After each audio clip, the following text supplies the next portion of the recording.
Welcome student. आज हम लोग पढ़ेंगे पाठ 8 जंगल की मौत पर शोक गीत। तो आइए सबसे पहले देखते हैं कि इस पाठ प्रवेश में क्या लिखा हुआ है। आज मानव ज्ञान विज्ञान के क्षेत्र में उन्नति कर बहुत आगे जा चुका है, किंतु उसकी इन महान उपलब्धियों के पीछे प्रकृति के योगदान को भुलाया नहीं जा सकता। बावजूद इसके कि आज मानव प्रकृति का हर तरह से दोहन कर उसे रुग्ण व दीनहीन बनाकर अपने विनाश को स्वयं ही आमंत्रित कर रहा है, जिसे देखकर प्रकृति भी करुण क्रुंदन कर रही है। अरसे बाद गांव लौटा था, परंतु गांव जैसी कोई चीज़ बाकी नहीं थी। सादगी की जगह शोबाजी ने ले ली थी। सुनारी, लोहारी, बढ़ईगिरी जैसे धंधों की जगह राजनीतिक दलों के झंडे नजर आ रहे थे। चौपाल का नामो निशान नहीं बचा था। उसका स्थान थाना और कोतवाली ने ले लिया था। आसपास का घना जंगल पुरानी सभ्यताओं की तरह गायब था। पेड़ की शिकारियों ने बड़ी बेदर्दी से उनका शिकार किया था। दूर तक फैली पेड़ रहित जमीन ऐसे गंजे व्यक्ति की तरह दिखाई देती थी जिसके सिर पर छतरी न हो और सूरज की धूप सिर पर सीधे पड़ रही हो। नदी के साथ भी काफ़ी छेड़छाड़ हुई थी। किनारे की बांस के जंगल को बेदखल कर वहां गत्ते का एक कारखाना आ बैठा था। उसने नदी की पवित्रता नष्ट कर दी थी। सफ़ेद स्वच्छ जल की जगह अब उसमें कारखाने का काला पानी बहता था। चिमनी के धुएं ने हवा को भी बीमार कर दिया था। अपने ही गांव में अजनबी की तरह खड़ा था। मुझे कोई पहचानने वाला नहीं था। निराश हो मैं इक्के दुक्के पेड़ पौधों, नदी और बची खुची पहाड़ियों में अपना बचपन तलाशने लगा। घूम फिर कर मैंने एक पुराने परिचित बूढ़े बरगद को ढूंढ निकाला। मैं दौड़कर उसके तने से लिपट गया, जैसे कोई बच्चा अपने बाबा की टांगों से लिपट जाता है। मैंने कहा, बाबा मुझे पहचाना, मैं गुड्डू हूँ। बचपन में तुम्हारी जटाओं में सर्कस के कलाकार की तरह झूला करता था। बरगद बाबा मुस्कुराए और बोले, भूलना तो चेतन प्राणियों का गुण है। हम जड़ जीव कभी परिचित को नहीं भूलते। तुम्हारी तरह सैकड़ों बच्चे ने मेरी छाह में लुका छिपी का खेल खेला है। मैं किसी को नहीं भूला। मेरी प्रसन्नता का परवार नहीं रहा। मैंने कहा, बाबा यहाँ तो सब कुछ बदल गया। सारा जंगल साफ है। वह नारियल चाचा भी नहीं दिख रहे, जो बच्चे को देखते ही अपने फल टपकाने लगे थे। बरगद बाबा हंसे और बोले, वही ना जिन्हें तुम बच्चे चाचा, नेहरू चाचा कहते थे। और मुझे गांधी बाबा की बात से स्मृति पर पड़ी धुंध अचानक साफ हो गई। मैं आह्लादित होकर कहा, याद आया, आप दोनों के बीच एक सौगन चाचा भी थे जिन्हें हमने सरदार पटेल नाम दिया था। बरगद बाबा बोले, अच्छा वही जिसको काटने की कोशिश में लकड़ी चोरों की कुल्हाड़ियाँ टूट जाया करती थी। सचमुच वह पेड़ लकड़ी का नहीं, लोहा था। मैंने कहा, उस जमाने के पेड़ों की बात ही कुछ और थी बाबा। बड़े स्वाभिमान से आकाश में सिर उठाए खड़े रहते थे। पेड़ों की नई पीढ़ी में कहाँ है वह दमखम? थोड़े से बचे हैं, वे भी खेतों से दूर कैसे सहमे से खड़े हैं, जैसे कोई पत्थर उठाकर मारने वाला हो और वे भागने की तैयारी में हो। बरगद बाबा ने गहरी सांस ली और कहा कि बेटा, वे मनुष्य की बर्बरता के शिकार हैं।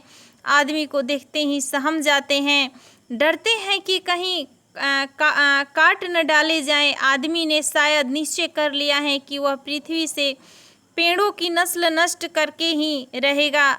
नई पीढ़ी ने पुरानी पीढ़ी को अपने सामने कटते देखा है, इसलिए आतंकित और डरी डरी नजर आती हैं। मैंने कहा, शुक्र है पुरानी पीढ़ी की निशानी आप अभी बाकी हैं। बाबा व्यंग से मुस्कुराए और बोले, शायद धार्मिक भय ने मुझे बख्श दिया गया। शास्त्रों में मुझे पूज्य जो बताया गया है। मैंने अचरज से पूछा, लेकिन बाबा एक साथ पूरा जंगल कैसे काट दिया गया? बाबा अतीत में डूबते उतराते हुए बोले, बरसों पहले सरकार का इजाजतनामा लेकर दिल्ली से एक नादिर शाह आया था। सैकड़ों कुल्हाड़ीधारी सिपाही उसके साथ थे। उसने हाथ उठाकर कत्लेआम कर हुक्म जारी कर दिया। एक एक कर सारे साथी कत्ल कर दिए गए हैं। मैं पथराई आंखों से देखता रह गया। कोई भी तो नहीं बचा। इतना कहकर बाबा बच्चे की तरह फूट फूट कर रोने लगे।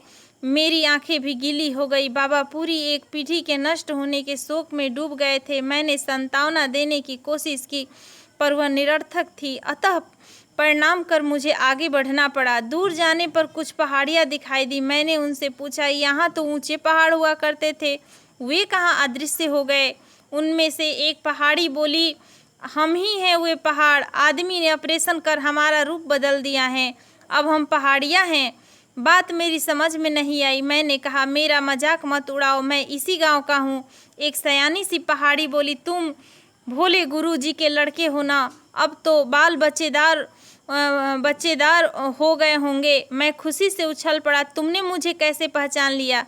लेकिन उन दिनों तुम यहाँ नहीं हुआ करती थी। सयानी पहाड़ी उदास होकर बोली, उन दिनों मैं पहाड़ थी, मेरा कद आसमान छूता था, बादल मुझसे टकराकर बरस पड़ते थे। पता नहीं कैसे आदमी को एक दिन मेरे भीतर छिपे लोहे का पता चल गया। बस बड़ी बड़ी मशीनों ने हमें काटना और हमारे अंदर से लोहा निकालना शुरू कर दिया।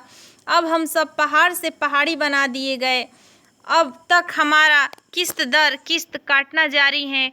पेड़ों की तरह एक दिन हम पहाड़ों को भी धरती से गायब हो जाना है। पहाड़ों के स्वर में गहरी पीड़ा थी। यह पीड़ा लाखों बरस से मनुष्य और प्रकृति के बीच चले आ रहे प्रेम की टूटन से उपजी थी। मेरा हृदय विषाद से भर उठा। अपने मनुष्य होने पर शर्म आने लगी। भारी मन लिए मैं वहां से आगे बढ़ गया।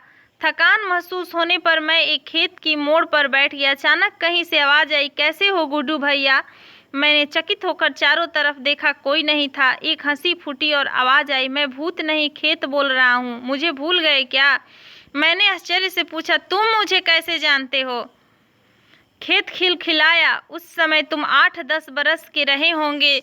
तब मैं खेत नहीं चरागाह था। याद करो, तुम साइकिल सीखने आया करते थे। तुम्हें कई बार गिरते और रोते देखा है मैंने। मुझे याद आया, घास का हरा भरा मैदान और चारों तरफ बड़े बड़े पेड़। पहचान लेने पर मन आनंद से भर गया। मैंने पूछा, तुम चरागाह से खेत कैसे बन गए? खेत भरे गले से बोला आदमी ने, पहले जंगल को खदेड़ा जैसे आर्यों ने अनार्यों को खदेड़ा था। फिर चरगाहों की बारी आई, हमें खेत में बदल दिया गया। कुछ समय बाद मैं खेत भी नहीं रहूंगा, यहाँ मकान और दुकानें खड़ी हो जाएगी। खेत से विदा लेकर मैं नदी की ओर बढ़ा। आसपास कुछ पशु चर रहे थे। तभी किसी ने गाने की आवाज़ सुनाई दी, ओले ओले ओले ओले। मैंने देखा एक युवा चरवाहा पेड़ की छांव में बैठा गाना गा रहा था। मुझे किशन चरवाहे की याद आई।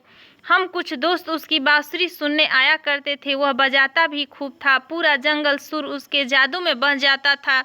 पशु चरना और पक्षी चहचहाना बंद कर देते थे। मैंने चरवाहे से पूछा, किशन का पता बता सकते हो? चरवाहा बोला, वह मेरे पिता थे, इलाज के बिना मर गए। शहर ले जाने के पैसे नहीं थे, सांप ने काट लिया था। मुझे दुख हुआ। पूछा, तुम बांसुरी नहीं बजाते? चरवाहा बोला, बांसुरी अब जानवर पर असर नहीं करती, वे फिल्मी गीत सुनना पसंद करते हैं। ओले ओले उन्हें खूब पसंद है, इधर उधर भागते नहीं। मैं चुपचाप नदी के किनारे पहुंच गया। वह बीमार की तरह सुस्त लेटी हुई थी। मैंने पूछा, कैसी हो? 20 साल बाद तुमसे मिलने आया हूँ, पहचान तो रही हो ना? नदी का मलान चेहरा पल भर के लिए चमक उठा। बोली, पहचानूंगी कैसे नहीं, तुम ही तो थे जो बड़े बड़े पत्थर रहकर मेरे प्रवाह को रोकना चाहते थे। कहते थे कि गांव के बाहर मत जाओ। मैंने कहा, हाँ। फिर तुम मुझे समझाती थी कि नदी की सार्थकता बहने में ही है, वह तालाब की तरह किसी एक गांव की नहीं हो सकती। नदी पर सबका अधिकार होता है। नदी बोली, अच्छा हुआ तुम आ गए, अब मैं ज़्यादा दिन नहीं जीऊँगी। मैंने बिहोल स्वर में कहा, ऐसा क्यों कहती हो? नदी बोली, अब मैं किसी के काम की नहीं रही। गत्ते की कारखाने ने मेरा पानी प्रदूषित कर दिया है। मेरी सारी मछलियां मर चुकी हैं। मौत के भय से कोई मेरे पास नहीं आता। मैंने कहा, मैं बैठूंगा तुम्हारे पास, बचपन की तरह तुम्हारे पानी से खेलूंगा। नदी चीखी, नहीं, मेरे पास मत आना, यह पानी नहीं, जहर है, मुझसे दूर रहो। चले जाओ यहाँ से। मैं तुम्हें माँ जैसा पुराना प्यार नहीं दे सकती। मुझे रोना आ गया। मैंने चिल्लाकर कहा कि ओ नई सभ्यता के सहसाहो, ओ तथाकथित सभ्यता के अफलातूनों, देखो तुम्हारी यंत्र सभ्यता ने सारे जंगल को जख्मी कर दिया है, प्रकृति के सारे कपड़े नोच डाले हैं। तुम्हारे कल कारखाने जंगल के सौंदर्य पर तेजाब का काम कर रहे हैं। तुमने सारी सार्वजनिक जगहों को नर्क में बदल दिया है। बंद करो शुभ और सुंदर की संहार यात्रा। क्या तुम्हें जंगल की मौत पर मेरा शोक गीत सुनाई पड़ रहा है? क्या तुम मेरा क्रुंदन सुन रहे हो? धन्यवाद।